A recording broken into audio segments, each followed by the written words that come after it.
so doing that, she discovered, to her amazement, because I think rhododendrons are primarily colder plants, that this species was doing very well at that tropical garden, and she was able to get some here, did the same thing here, and the rest is history. What kind of soil is this?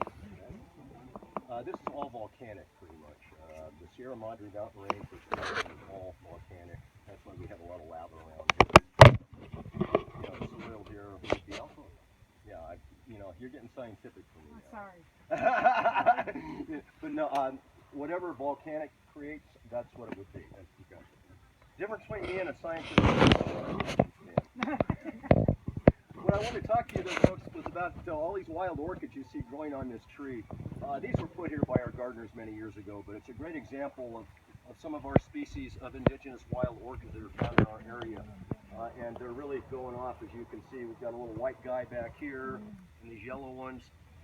In Mexico, there are about 1,500 unique species of orchids that are found in the country.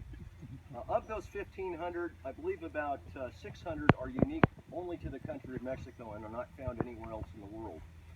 Of those 600 species, we have about 50 or 60 within about a 75-mile radius of us here, only found in this area.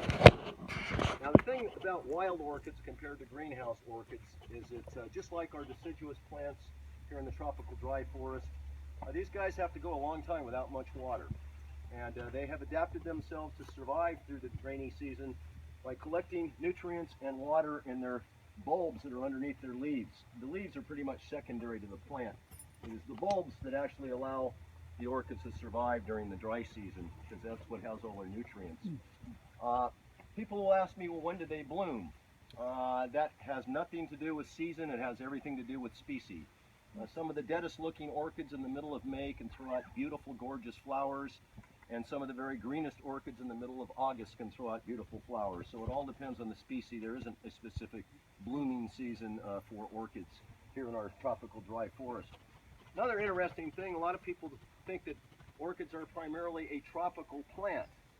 Actually, orchids are found and grow and survive in every continent of the world except Antarctica.